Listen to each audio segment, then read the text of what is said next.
Hello, magandang gabi po. Ito po si Brother Arnold. Muli, nagbabalik po para mag-aral tayo ng salita ng Diyos. At doon sa nakaraan natin topic ay tunay nga na talagang ika nga ini para sa lahat ng Kristiyano. At ngayon din po ay ating pag-aralan ng isang napakagandang mensahe mula sa ating Diyos. At ito ay makikita natin. Diyan po nakalagay na po sa screen. Ang teksto po natin, Mateo chapter 7:16. Ano po yung paksa natin? Ang pagmamatuwid ng tao. At ito po yung ating pag-aaralan upang makita natin ano ba ang halaga ng isang tao? Ano ba ang kanyang pamumuhay bilang isang tao? At dito matutunghayan natin at kung ating pag-aaralan ito maigi, ay ito'y tumutugma sa mga Kristiyano na mga Kristiyano tumanggap sa ating Panginoon at naglilingkod sa ating Panginoon. Ang layunin po ng ating pag-aaralan, ang pagmamatuwid ng tao ang siya magsasadlak sa kapahamakan. Ngayon pag-aralan po natin ang Mateo chapter 7:16. Atin pong basahin.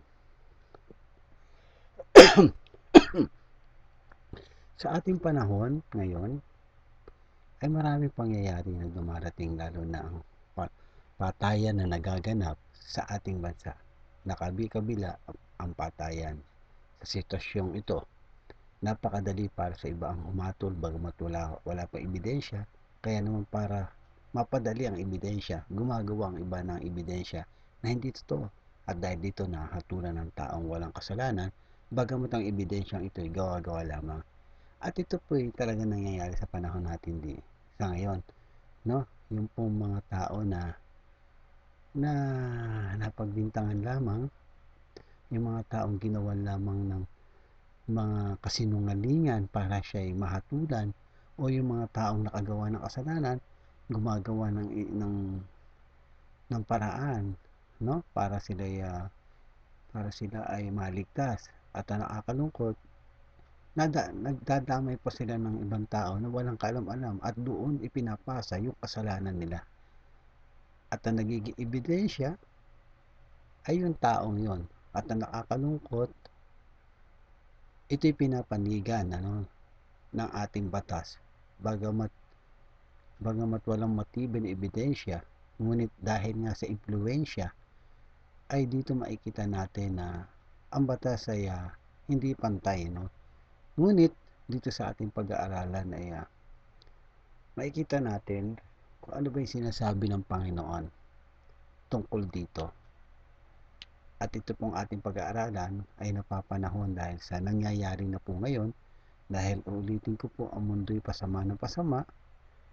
At ang ibig sabihin, ang mundo'y pasama ng pasama, hindi lamang po yung sa mga taong hindi nakakilala sa Diyos, maging ang mga Kristiyano. At itong ating pag-aaralan ay tunay na nangyayari sa mga Kristiyano sa panahon natin ngayon. Nawa itong pag-aaralan natin magbigay liwanag sa atin, tumimo sa ating puso, at maunawaan natin sinasabi ng Panginoon, sapagkat sa oras na ito, ang pag-aaralan po natin ay hango sa pagmamatuwid ng isang tao. Basahin po natin. Huwag ninyong hatulan ng inyong kapwa upang hindi kayo hatulan ng Diyos, sapagkat hahatulan kayo ng Diyos ayon sa hatol na hinahatol ninyo sa iba. Ang panukat ninyo sa iba ay siya rin ipanunukat sa inyo. Bakit mo nakikita ang puwing sa mata ng inyong kapatid, ngunit hindi mo pinapansin ang puwing mong gatahilan sa iyong mata? Paano mo masasabi sa iyong kapatid, halika't aalisin ko ang puwing mo, gayong gatahilan na nasa mata mo? Mapagpaimbabaw, alisin mo muna ang puwing na gatahilan, at sa gayon makikita kang mabuti at maaalis mo ang puwing ng iyong kapatid. Huwag ninyo ibigay sa aso ang bagay na banal, sapagkat kayo babalingan at lalapain nila. Pagkatapos huwag ninyong ihagi sa baboy ang inyong mga perlas, sapagkat yuyurakan lamang nila ang mga iyon.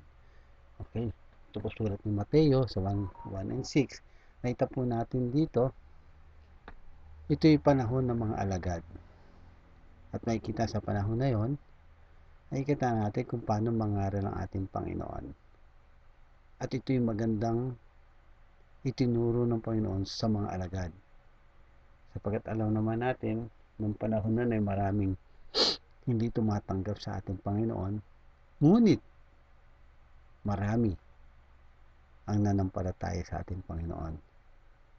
At dito makikita natin sa kabilang banda, ang nakakalungkot dito, yung kapwa Kristiyano na nagmamatuwid, ngunit ang kanyang pagmamatuwid ay hindi niya nakikita ang kanyang pagkakamali. Ang nakikita lamang niya ay ang pagkakamali ng kanyang kapwa Kristiyano. At dito natin matutunghayan ano ba yung sinasabi ng Diyos tungkol sa pagmamatuwid. Ang controlling question po natin ay narito po. Anong pinapakita ng pagmamatuwid? Paghatol ng Diyos. Okay? Anong pinapakita ng pagmamatuwid? Paghatol ng Diyos. Ayon sa 1 and 2. Ha? Ano po sabi doon sa 1 and 2? Balikan po natin. Sabi po doon, huwag ninyong hatulan ang inyong kapwa upang hindi kayo hatulan ng Diyos. Sapagkat hatulan kayo ng Diyos ayon sa hatol na hinahatol ninyo sa iba. Ang panukat ninyo sa iba, siya rin ipanunukat sa inyo. Okay. So, ano iparating ni Mateo sa kanyang sulat nito? Huwag ninyong hatulan ang inyong kapwa upang hindi kayo hatulan ng Diyos. Di ba? Ito yung minsan maling pananaw ng mga Kristiyano. Hinahatulan natin ang ating kapwa. Ngunit sa ating paghatol, hindi natin nakikita yung ating kasalanan. Inaakala natin tama yung ating ginagawa, ngunit sa paningin ng Diyos ay mali. Sa sarili lamang natin tama yun at pinipilit natin, sinasabi natin na ito'y tama. Ang tanong, sa pamantayan ba ng Diyos, ang iyong paghatol ay tama? O sa sarili mo lamang? O sa pagmamatuwid mo sa iyong sarili? Kaya nakakalungkot po, no? Ito po mga leader to, alagad, kasama ng ating Panginoon. Bakit dinidisipulo sila ng Panginoon? Dahil gusto ng Panginoon na sila'y tumibay, tumatag ang kanilang pananampalataya sa kanilang paglilingkod. Sapagkat ang kakaharapin nila ay hindi biro. Ang kakaharapin nila ay iba't ibang ugali. Ang kakaharapin nila ay mga masasamang tao. Ang kakaharapin nila ay matataas na tao. Ang kakaharapin nila ay mga pangkaraniwang tao. Ngunit, itinuturo ng Diyos kung paano ba dapat mamuhay isang Kristiyano at hindi dapat humahatol ng pabigla-bigla. Dahil anong sabi dyan? Sa verse 2, sapagkat hahatulan kayo ng Diyos ayon sa hatol na inihahatulan niya sa iba. Church, maging alerto po tayo dyan. Pagkaisipin natin mabuti. Kung magsasalita tayo sa kapwa natin, isipin natin ito ba'y tama? Ito ba'y kalugod-lugod sa Diyos? Baka yung iyong sinasabi sa isang Kristiyano ay meron ka rin ginagawa na hindi ka lugod-lugod dahil hahatulan ka rin ng Diyos ayon sa iyong paghatol sa isang kapatid. Anong pinapakita ng pagmamatuwid? Paghatol ng Diyos. Ayan. Ano yung paghatol ng Diyos? Noong panahon ni Jesus, maraming mga Hudyo ang sumusunod sa kautusan. Kaya ang kanilang pananaw ay nakabase sa kanilang pagsunod sa kautusan. Ngunit ang kautusan na kanilang sinusunod ay ayon sa pansariling kapakanan. Hindi upang sundin ng Diyos kundi ang maitaas ang sarili at mapapurihan ng tao. Sa sulat ni Mateo makikita natin ang kahulugan na huwag humatol sa iba. May dalawang paghatol na dapat natin malaman sa sulat na ito. Ito po yung ating pag-aralan, may dalawang paghatol. At ito yung dapat natin gawin bilang mga Kristiyano. Una, ang pagkilos at gawa ng isang tao. Ang pangalawa ay paghatol mismo sa pagkatao ng isang tao. Pag-aralan muna natin, una, ang pagkilos at gawa ng isang tao. Okay, ano po sinasabi doon? Hindi natin dapat tatulan ang pagkatao, motibo, isip, kaluluwa ng isang tao. Church, ito po yan. Hindi natin dapat tatulan ang pagkatao, motibo, isip, at kaluluwa ng isang tao. Bakit po? Dahil ang Diyos lamang ang may karapatan humatol ng mga ito. Roma chapter 14 verse 4. Sa Lucas 18:11, nagbigay si Jesus ng halimbawa. Isang Pariseo na humahatol sa maling paraan. Sinabi ng Pariseo, Diyos, Nagpapasalamat ako pagkat hindi ako katulad ng ibang tao, magnanakaw, masasama at nangangalunya. Hindi ako katulad ng maniningil ng buwis na ito. Sa puntong ito, hinahatulan niya ang maniningil ng buwis sa tabi niya. Ang sabi niya, ako'y magaling o mabuti samantalang ikaw ay masama. Yes, totoo po. Kung titignan natin, maganda ba yung ginagawa niya, yung mga ginawa niya? Yes, totoo po yun. Ngunit yung puso niya ang hindi maganda, puso't isipan niya. Dahil pagmamataas, pride. Ayaw niya na siya maitatama. Ang gusto niya, siya lamang ang may karapatang humatol sa kapwa mananampalataya. At yun ang sinasabi ng Panginoon. Kaya dito, in-example yung Pariseo, di ba? Sa kayo maniningil ng buwis.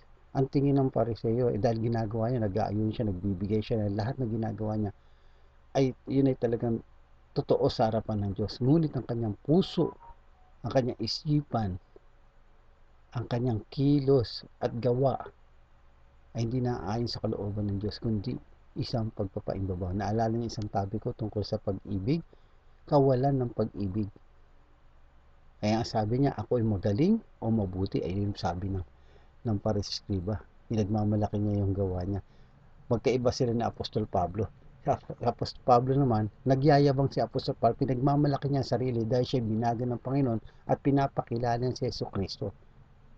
Pwede tayong magyabang kung ang pagyayabang natin ay si Kristo yung magandang patotoo natin. Pero kung ang pagyayabang natin ay yung sarili natin at meron tayong mga taong hinahatulan na inaakala natin tama sa sarili natin, ngunit sa harapan ng Diyos ay mali. Anong mangyayari po doon? Tayo po yung hatulan ng Diyos.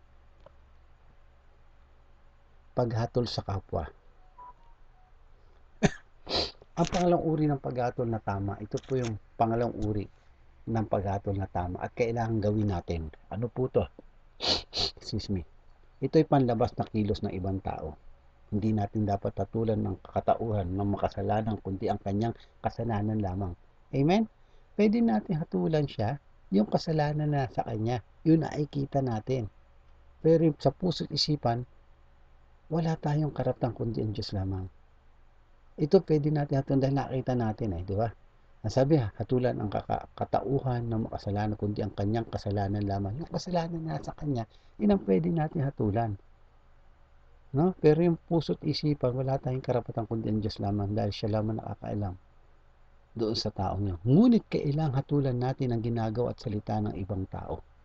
Ayan. Sinabi ni Jesus, mag-ingat kayo sa mga taong bula ang propeta. Matthew chapter 7 verse 15.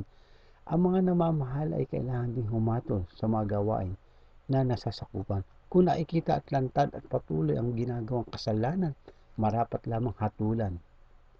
Hatulan siya sa ginawa niyang kasalanan. Sa Korinto chapter 1 hanggang 5, malinaw hinatulan ni Apostol Pablo dito ang gumagawa ng kasalanan. Kahit anong kasalanan, kung ito'y lantad at ginawa, talaga at napatunayan, marapat lamang hatulan siya ayon sa kasalanan niya. Ngunit sa puso at isipan, ang Diyos lamang ang may karapatan. Bakit po humato si Apostol Pablo? Doon sa, ulitin, doon sa iglesia po yan kasama sa loob ng iglesia. At yung totoo nangyari, ang sabi ni Apostol Pablo, ibigay niyo kay Satanas ang taong yan. Ang mga taong yan, bakit?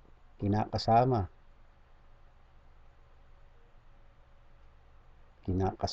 ng anak, yung asawa ng kanyang ama.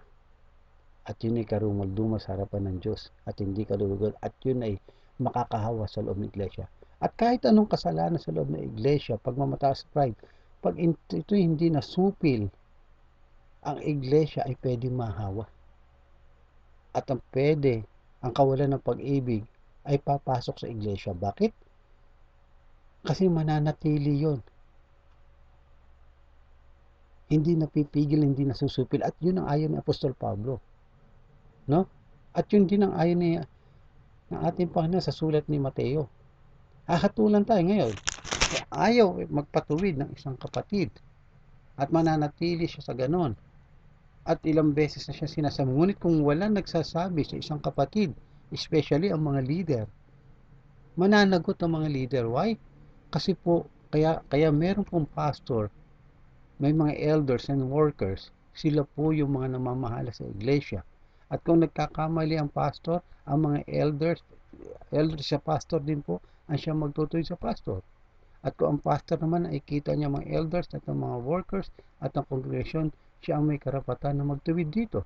Ngunit kung hindi natin ginagawa ito, nagkakasala tayo. Ano ba sabi ng Diyos? Ang alam natin mabuti at hindi natin ginagawa, nakikita natin. Ano sabi ng Diyos? Nagkakasala tayo. At mananatili ang kasalanan sa loob ng iglesia. Bakit natatakot ba tayo na baka umalis yung kapatid na yon? Natatakot ba tayo baka masaktan siya? Natatakot ba tayo baka hindi na siya magbigay ng tithes? No. Maliwanag po ang sinasabi ng Mateo. At yun ay dapat, yun ay pagtutuwid na may pag-ibig. Kaya bakit mo siya sinasabihan? Dahil mahal mo siya. Dahil na ayaw mo na mapahamak siya.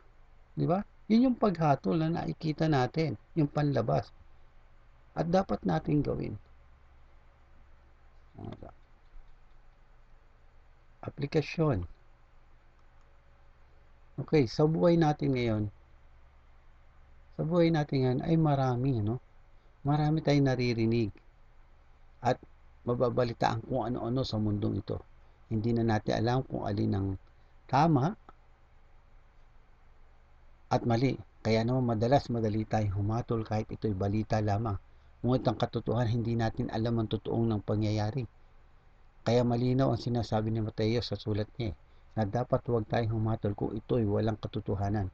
Ibig sabihin kung ito'y narinig lamang natin sa ibang tao, maliban na lamang kung ito'y pinatotohanan at lantaran na ginagawa. Di ba? At yun ang dapat natin, tuwid natin. Kasi yun talagang pagmamahal natin eh. Di ba? Yun yung sinasabi ng Panginoon na talagang yung pagtutuwid ay dapat talagang gawin natin sa loob ng iglesia. Kasi kung mananatili ang mga bagay na ito, yung mga bagay na hindi maganda, ano mangyayari sa iglesia? Magkakagulo lamang, mananatili yung mga problemang yun na hindi na-solve. Kaya kita nyo, ba't sumulat si Mateo ng ganyan? Pinapakita niya yung pangyayari sa mga Kristiyano. At si Apostol Pablo, malinaw kung babasahin nga natin yung Korinto na lagi kong in-share, di ba? Lagi siyang nagtutuwid ng mga Kristiyano at maging ang Panginoon. Siya ang modelo ng pagtutuwid eh. Pagtutuwid na may pag-ibig eh, di ba? Ilang beses niya tinuwid si Apostol Pedro at yung mga alagad. Pero with love yun. At yun yung gustong mangyari. Kanino yung sinasabi yun? Hindi sa mga unbeliever, kundi sa mga Kristiyano. Kung mahal natin ang ating kapwa Kristiyano, sabihan natin sila. Ngayon, kung ayaw nilang makinig, anong sinasabi ng Bible? Yung tamang pamamaraan ng pagtutuwid, ng pagmamahal. Magsama ka ng kapatiran para ipakita mo yung kanyang pagkakamali. Ngayon, kung ayaw niyang makinig, isama mo yung buong iglesia. Kung ayaw pa rin niyang makinig doon sa pagtutuwid na yon, ituring mo na siya na parang isang hintil na talagang ayaw niya makinig at nagmamataas at bahala na ang Diyos sa kanya. Yun po yung tamang way, di ba? At yun po yung dapat natin matutunan. At dapat nating malaman na napakahalaga nito sa buhay ng mga Kristiyano. Kahit yung mga leader ang madalas natin sinasabihan yung mga congregation sa mga bagay na ito na nag-share tayo, sinasabi natin yung mga mali, yung mga pagtutuwid. Pero pagdating sa ating mga leader, ito yung pinakamabigat na sitwasyon. Ngunit, kung ang tunay na leader, kung ang tunay na nangangaral, workers man siya, missionary man siya, elders man siya, pastor man siya, kung marunong siya tumanggap ng pagkakamali, lalago ang iglesia.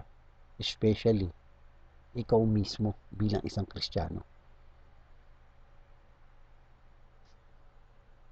Okay. Anong pinapakita ng pagmamatuwid? Pagpapakitang tao. Ayan, di ba? Pagpapakitang tao. Pag sinabi pagpapakitang tao, yung sarili mo, inaangat mo.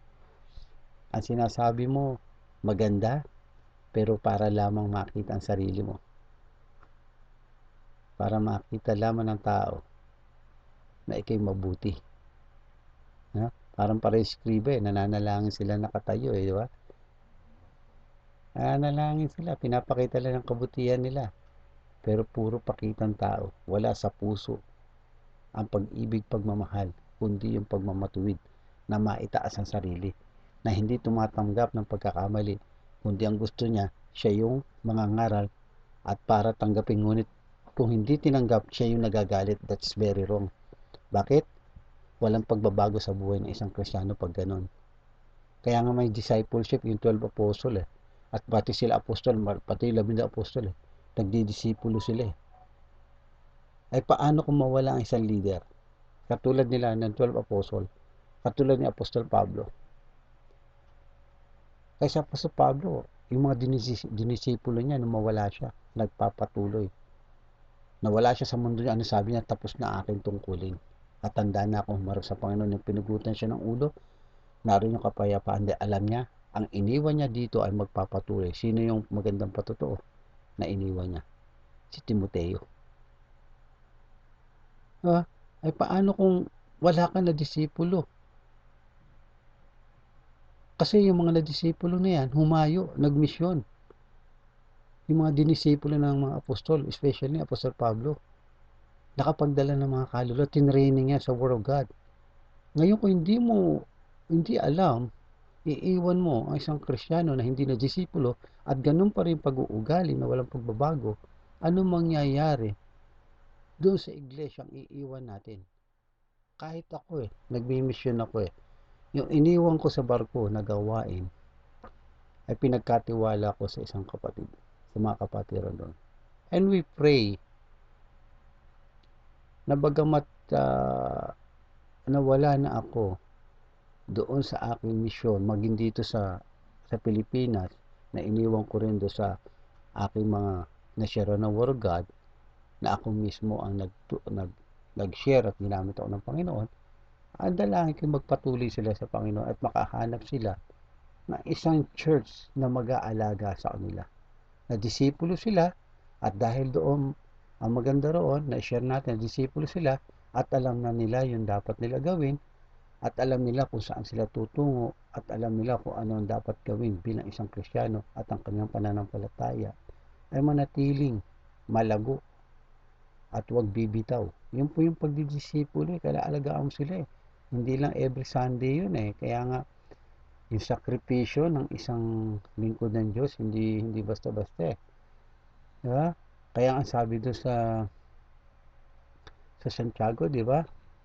Ang mga tagapagturo ay mas malaki ang hatol, responsibilidad, hahatulan tayo.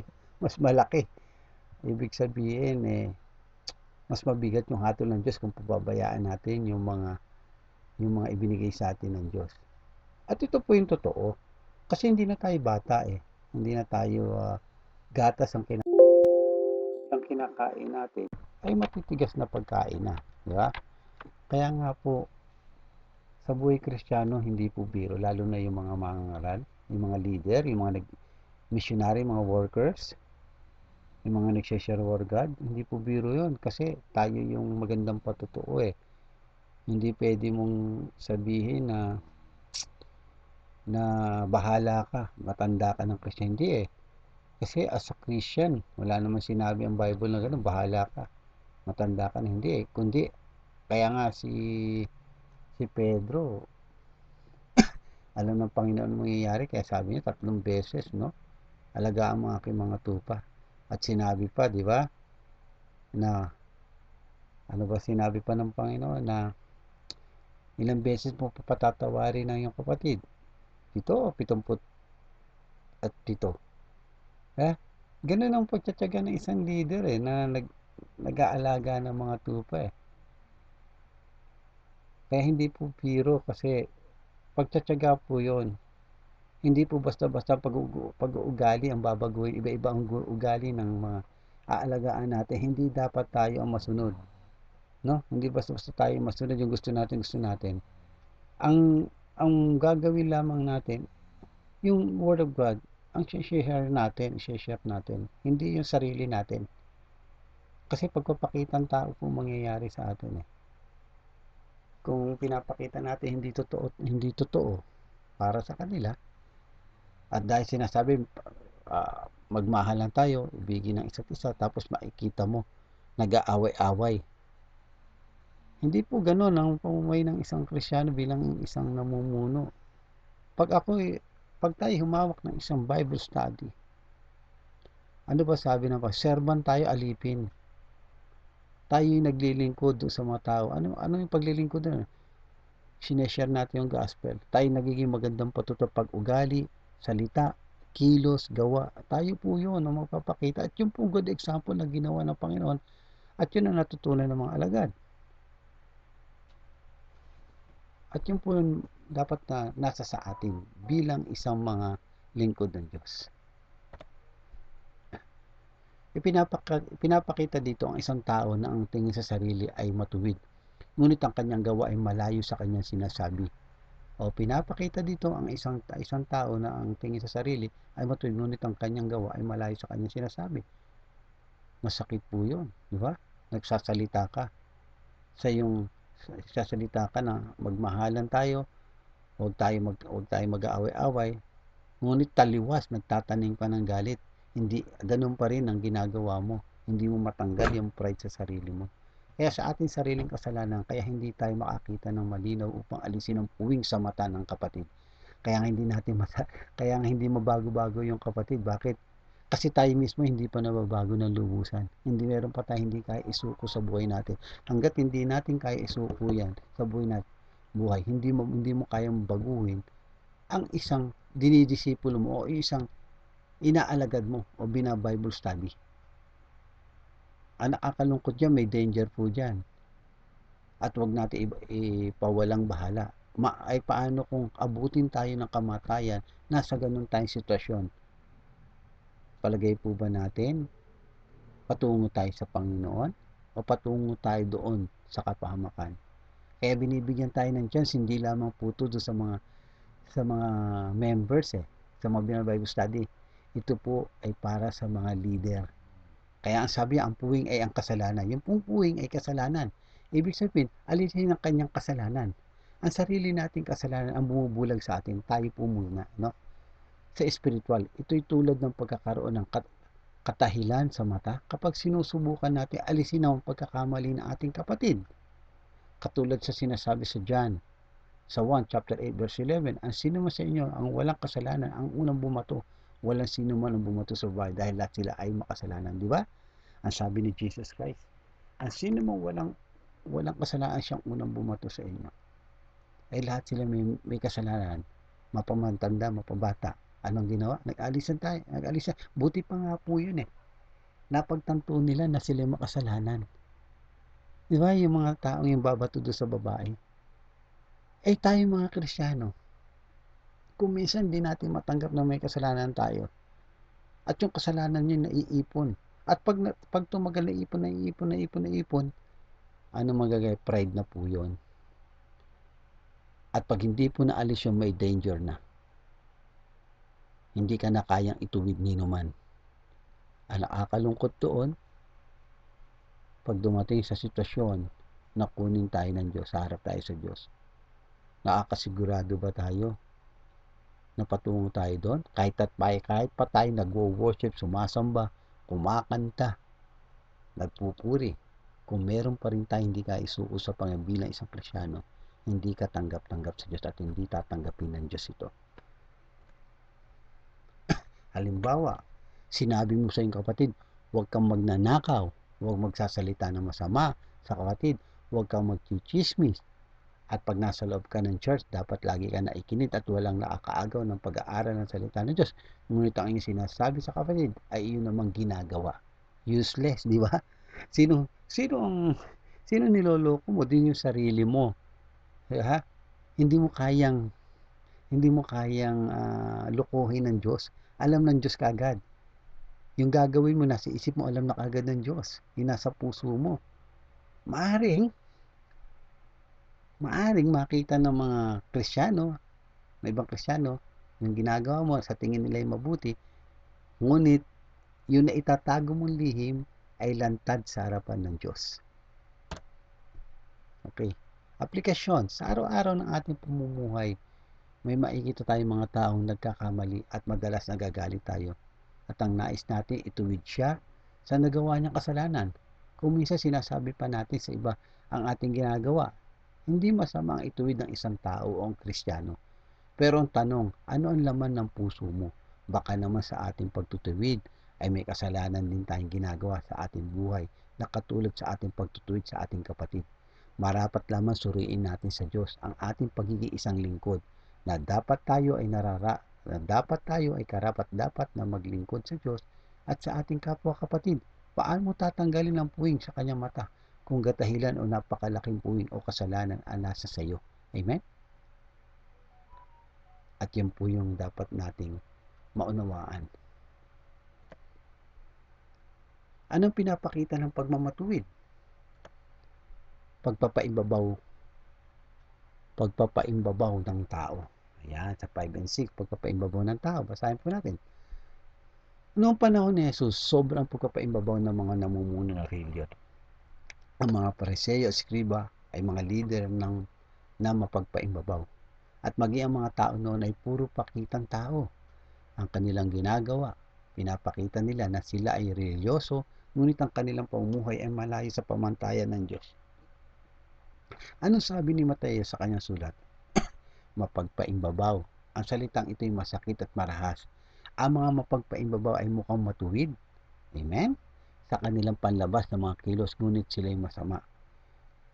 Nagsasabi sila ng magagandang bagay o salita, ngunit iba ang nasa puso nila. Madulas o magaling ang kanilang dila. Nagpapakita sila ng malasakit sa pagkakasala ng kanilang kapatid, ngunit sa kanilang loob ay nagagalak sila na nagkakasala ito.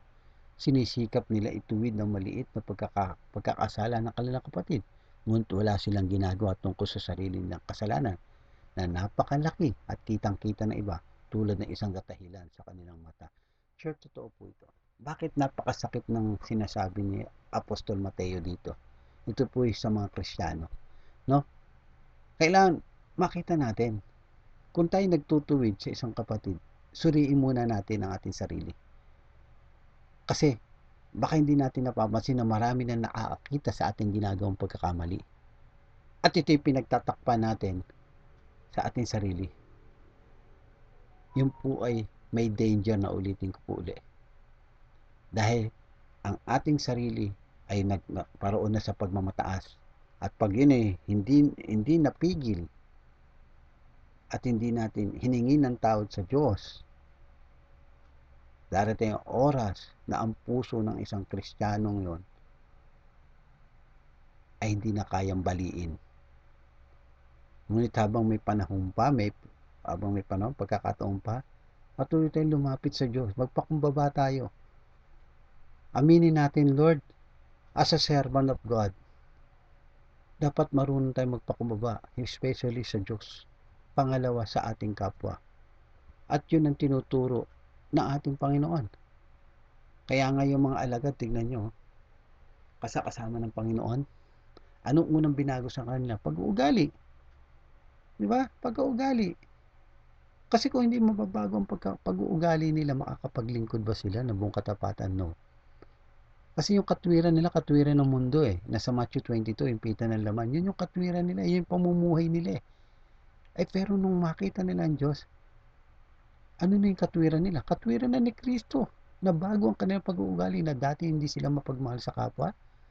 Mapagmahal na sila sa kapwa. Na dati hindi sila nagpapatawad. Nagpapatawad na sila. Na dati hindi sila marunong magmalasakit. Marunong magmalasakit. Na dati hindi nila tinutulungan ng kanilang kapwa. Natuto silang tumulong sa kapwa. Di ba? Kaya nga, may sinabi po dito sa Matthew chapter 5, verse 43, no? Basahin natin yung Matthew chapter 5, verse 43. Ito basahin ko, no? Ituloy-tuloy natin hanggang 48. Ang sabi diyan, narinig din niya sinabi, ibigin mo ang iyong kapwa at kamuhian mo ang iyong kaaway. Ngunit ito naman ang sinasabi ko, ibigin ninyo ang inyong mga kaaway at ipanalangin ninyo ang mga umuusig sa inyo. Ano raw po?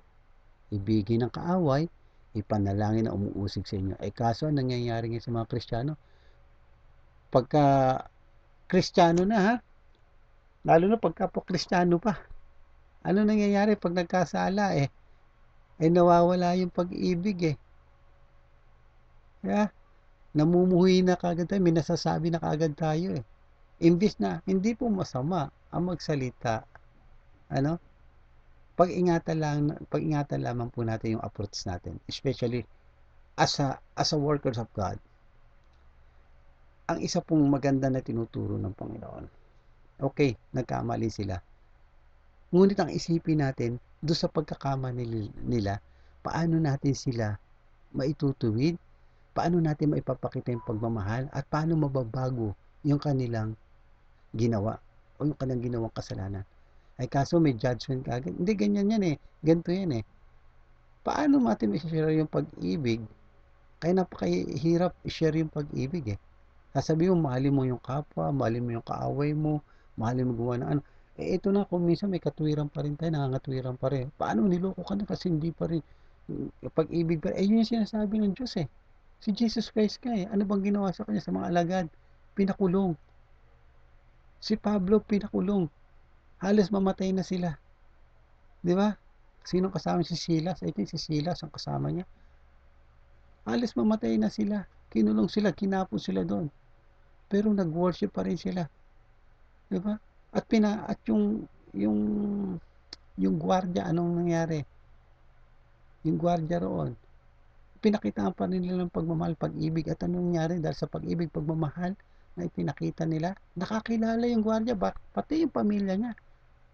Ay tayo, konting dumadaing na tayo, nagrereklamo na tayo Nasa yung pagtatsaga natin, nasa yung pag-ibig natin. Sabi rito, mahalin natin ating kaaway. Diba? Ipanalangin natin ating muusig. Kaya kailangan pag-aralan natin yung salita ng Diyos, hindi yung sarili natin emotion. Kung minsan, sarili na natin, ayaw na natin makinig sa salita ng Diyos Nangangatwiran tayo. Yun yung sinasabi ng Bible Jesus Christ nga is a good example Pinako siya sa krus. Pero ano sabi ng Panginoon? Ama, patawarin mo sila. Hindi nila alam kanilang gagawa. Yung magnanakaw, nanilait siya doon. At yung isa ay nagpakumbaba. Di ba? At kung ating pag-aaralan na, I don't know kung yung mga pinag-usapan kasi yun lang yung napapanood natin. Sa aking pananaw, humingi ng tawad yun. Ano sabi ng Panginoon doon? Sa oras na isasama kita sa aking pupuntahan sa paraiso. At pinatawad ng Diyos. Diba? Ganun ang pag-ibig. Hindi nangangatwiran tayo sa sarili natin. Ano sabi ni Mateo sa kanyang sulat? Mapagpaimbabaw ang salitang ito ay masakit at maras. Ang mga mapagpaimbabaw ay mukhang matuwid sa kanilang panlabas na mga kilos, ngunit sila'y masama. Nagsasabi sila ng magagandang bagay o salita, ngunit iba ang nasa puso nila. Madulas o magaling ang kanilang dila. Nagpapakita sila ng malasakit sa pagkakasala ng kanilang kapatid. Ngunit sa kanilang loob ay nagagalak sila na nagkakasala ito. Sinisikap nila ituwid ang maliit na pagkakasala ng kanilang kapatid.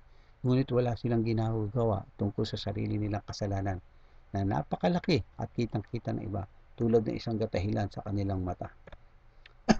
Anong ibig sabihin ng gatahilan? Ano po ba ibig sabihin ng gatahilan? Okay, pag-aaralan po natin. Hallelujah.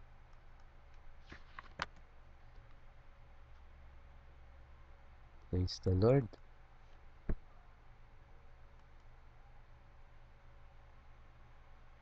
Okay.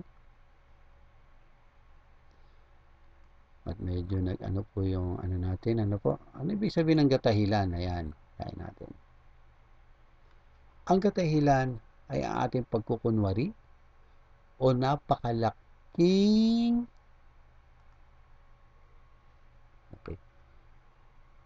pagkukunwari o napakalaking kasalanan. Ito ang ating palapintas at mapanghusgang ugali. Ito ang ating kapalaluan, pagmamatuwid, anuman nagawang kasalanan ng ating kapatid, ang ating mapanghatol at mapagbintang na pagkatao ay mas malalang kasalanan.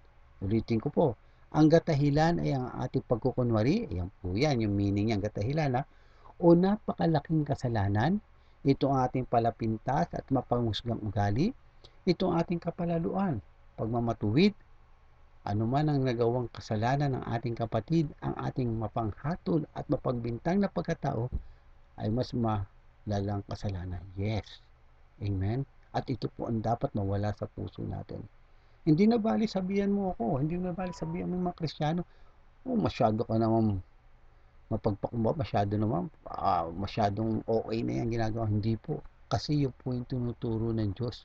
Yung sinasabi niya, kung pag-aaralan, mahalin mo ang alin, ang nakagawa ng kasalanan sa iyo. Ipanalangin mo siya. At tulungan mo pa. Ano ba sabi ng Panginoon pagka gumawa ng isang kasalanan ang isang tao? Ano igaganti natin? Kabutihan. Bakit? Dahil sa pagganti natin ng kabutihan, yung taong yun parang nilagyan mo siya ng apoy sa ulo. Ano ibig sabihin nun? Sa kabila ng ginagawa niyang kasamaan sa iyo, kabutihan pa rin yung pinapalit mo. At anong balik nito? At mapagtatanto nung taong iyon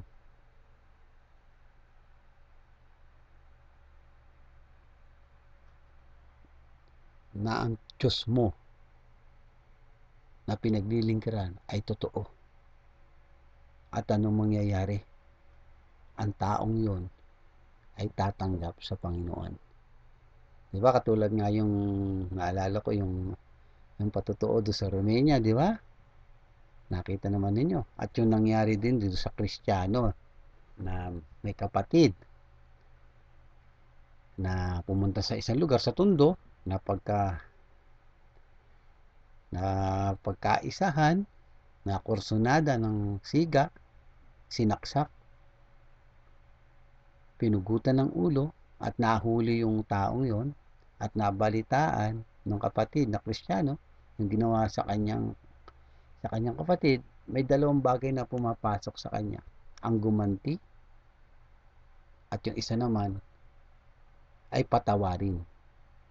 Pero namayani yung pag-ibig, yung salita ng Diyos na nasa kanya. Anong ginawa niya? Pumunta siya doon sa kulungan, sinira niya ng Word of God, tumanggap sa Panginoon, at nagkaroon ng kapayapaan sa puso. Humingi ng tawad sa Diyos ng buong puso. At nung umalis na, yung kapatid na yon at siya'y dadali na doon sa kanyang kulungan, nagtanong muna siya doon sa gwardiya, sino po yung lalaking yon? Nag-share sa akin ng Word God na tinanggap ang Panginoon at nagkaroon ako ng kapayapaan. Yun yung lalaki na kapatid na pinatay mo na pinugutom ng ulo. Ano nangyari? Nag-iiyak yung bilanggo na yon dahil napagtanto niya na ganun pala ang Diyos na tinanggap na lalaki na handang magpatawad, handang magmahal. At ganun din sa ating mga Kristiyano. Mahalin natin ang ating kapwa Kristiyano. Mahalin natin ang ating kapwa. Kung nagkakasala sila, ipakita pa natin pag-ibig. Ipakita natin yung tunay na pag-ibig sa kanila. Matyaga tayo. Bagamat kung sila man nawala, huwag pa rin natin sila pakitaan. Huwag tayong magsasalita na against. Bagkus ipanalangin natin sila na sa kanilang pupuntahan ay i-bless sila at lalo sila lumago. At kung sila man ay kalooban na Diyos na bumalik para sa atin at para turuan na patuloy turuan. Praise the Lord. Yun po yung mindset dapat natin. At hindi po dapat tayo mangusga. Okay. Itong pag-aralan. Hallelujah. Sa halip na hatulan ang ating mga kapatid, hatulan natin ang ating sarili. Alisin natin ang katahilan sa ating mata. Hindi madaling gawin ito, lubha itong nakakahiya. Tandaan po na, sa halip na hatulan ang ating mga kapatid, hatulan natin ang ating sarili. Yung ating munang sarili, suriin natin. No? Kailangan po yun. Kasi bago tayo magturo, mag-share ng Word of God, suriin muna natin yung ating sarili. Hatulan natin, Lord, may nagawa akong kasalanan. At patawarin mo ko bilang isang lingkod ng Diyos. Kasi tayo muna itutuwid ng Word of God. Pero kung hindi natin kaya ituwid yun, para lamang tayong batingaw, umaalingaw-ngaw. Para lamang tayong kalimbang na nag-iingay lamang. Alisin natin ang katahilan sa ating mata. Hindi madaling gawin ito. Lubha itong nakakahiya at napakasakit gawin. Ngunit kailangan gawin. Bakit? Kapag naalis na natin ang katahilan sa ating mata, magiging mas mapagpakumbaba tayo, mapagmalasakit sa iba. Kapag nagsimula tayong humatol sa ating sarili, atulan muna natin ating sarili. Tumigil tayo sa paghatol sa iba. Ayan, tanda. Ulitin ko, kapag nagsimula tayo humatol sa ating sarili, tumigil tayo sa paghatol sa iba. Lilinaw ang ating paningin, makikita natin ang ating kapatid na tulad ng pagtingin sa kanya ng Diyos. Lilinaw ang ating paningin, makikita natin ang ating kapatid na tulad ng pagtingin sa kanya ng Diyos. Tinitingnan natin siya na may awa at pagmamahal. Amen? Yan po yung dapat nasa atin. At nawa maunawaan natin, church, ang pag-ibig, pagmamahal, hindi po sila lalago. Kaya nga po, napaka-importante ng Bible study. Kaya nga nag-update tayo sa pagtuturo. Ako, nag-update tayo, hindi tayo dapat nananatili doon sa mga bagay na hanggang doon na lamang tayo. Na inakala na tama ito hanggang doon. Kasi ang Bible po ay patuloy na may itinuturo. Parang ano lang po, para sa mga teacher, ganyan din, di ba? Nag-update ng mga katuruan. Yung mga math, English, may mga nadadagdag, ganyan. Mag-isa sa anumang kurso yan, talagang may naidadagdag. Ayun ng aking anak, IT. Ngayon, medyo ano na raw, napag-iiwanan na siya kasi mayroong mga naidadagdag na mga katuruan, ano? At yun po yung dapat natin malaman. At tanggapin natin yun. Huwag tayong mag-stay doon sa yung katuruan natin na natutunan natin. Kasi ang Panginoon may dinadagdag pa siya. Habang narito tayo sa mundong ito, may dinadagdag siya na may dinadagdag. Kaya nga po kami, patuloy pa rin na umati seminar. Bagamat yung seminar na inaatin na namin napag-aralan na namin sa School of Workers. Pero nare-refresh pa rin po kami. May nadadagdag pa rin katuruan. Bagamat alam namin yung mga naituturo ni Sister Rosana, ay natutuwa kami dahil naibabalik uli yung dati.